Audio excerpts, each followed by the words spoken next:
News ప్రత్యేక హోదా కోసం ఢిల్లీలో పోరాటం చేస్తున్న ఉద్యమకారులపై పోలీసుల లాఠీచార్జ్ చేయడాన్ని సిపిఎం జనసేన తీవ్రంగా ఖండించాయి. విజయవాడ లెనిన్ సెంటర్లో నిరసనకు దిగారు. హోదా ఇవ్వకుంటే బీజేపీ పార్టీకి ఏపీలో పుట్టగతులు ఉండబోవని హెచ్చరించారు.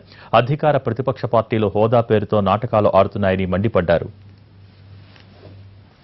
హోదాపై టీడీపీ బీజేపీలకు చిత్తశుద్ది ఉంటే తమతో కలిసి రావాలన్నారు సిపిఎం జనసేన నేతలు. రాబోయే ఎన్నికల్లో హోదా ప్రధాన ఎజెండాగా ముందుకు సాగుతామని అన్నారు. దీనిపై మరింత సమాచారాన్ని మా ప్రతినిధి రవికృష్ణ అందిస్తారు.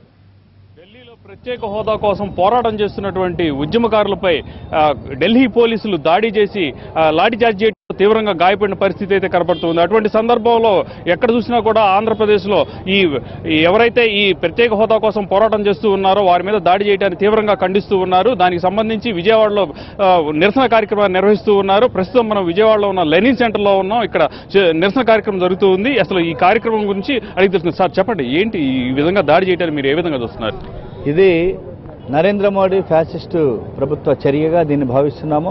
ఓ పక్కన పిడిగడ్డ నీళ్లు చెంబుడు మట్టి తీసుకువచ్చి ఢిల్లీని తలదన్నే రాజధాని నిర్మాణానికి సహకరిస్తాము, నవ్యాంధ్ర రాష్ట్ర నిర్మాణానికి సహకరిస్తాము, విభజన హామీల చట్టంలో ఏదైతే అంశాలు ఉన్నాయో వాటి అన్నింటిని అమలు చేస్తారని చెప్పినటువంటి నరేంద్ర మోడీ చివరికి తీవ్రమైనటువంటి మొండి చేయి చూపాడు.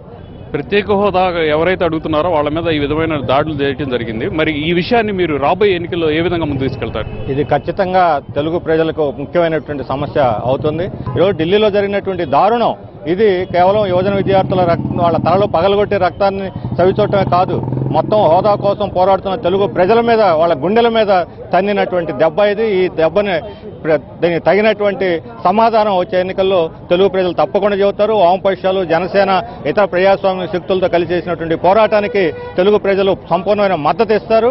ఈ విషయంలో అటు తెలుగుదేశం కానీ ఇటు వైఎస్ఆర్ కాంగ్రెస్ కానీ తగిన విధంగా వాళ్ళు స్పందించలేదు.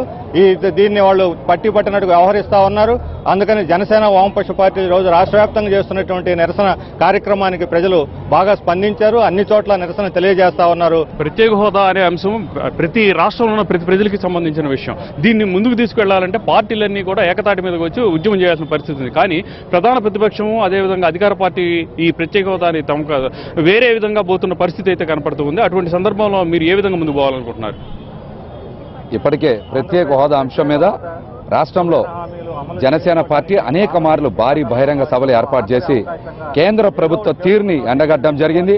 రాష్ట్ర విభజన సమయంలో ఆంధ్రప్రదేశ్కి ప్రత్యేక హోదా ఇస్తామని పార్లమెంటు సాక్షిగా నాడు కాంగ్రెస్ అట్లాగే బీజేపీ ప్రభుత్వం మాట ఇచ్చి తీరే.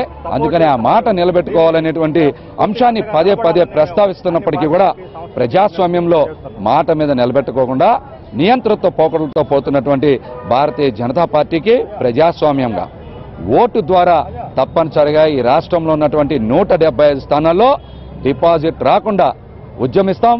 ప్రజలు ఇప్పటికే ఆ దిశగా చైతన్యం అయ్యారని కూడా తెలియజేస్తా ఉన్నా. బీజేపీ విధానాల్ని ప్రజల ముందుకు తీసుకెళ్తాం. ఖచ్చితంగా ప్రజలందరూ కూడా ఆ వైపుగా ఆలోచించి ఈ యొక్క బీజేపీని బంగాళాఖాతంలో కలిపేటటువంటి దానికి వెనకాడరు. 5 కోట్ల మంది ప్రజలు వెనకాడేటటువంటి పరిస్థితి ఉండదు. రానున్నటువంటి కాలంలో ఈ యొక్క ఆంధ్ర రాష్ట్రానికి ప్రత్యేక హోదా ఇవ్వకపోతే మరింత తీవ్రమైనటువంటి ఉద్యమాలు నిర్వహించడం ద్వారా ఈ కేంద్ర ప్రభుత్వం పైన ఒత్తిడి తీసుకొచ్చేటటువంటి ఉద్యమాలు నిర్వహించడం జరుగుతుంది అనేటటువంటిది ఈ సందర్భంగా విజ్ఞప్తి చేస్తాం. కేంద్ర ప్రభుత్వం కనుక ప్రత్యేక హోదా ఇవ్వకపోయినట్లయితే మాత్రం మరింతగా కూడా ఉద్యమాన్ని ఉధృతం చేస్తామని చెప్పి ఇక్కడ ఉన్నటువంటి ఈ జనసేన, కాంగ్రెస్ పార్టీ అదేవిధంగా ప్రత్యేక హోదాకు సంబంధించిన నాయకులు తెలియజేసిన పరిస్థితి అయితే కనపడుతుంది. Camera person Ravi.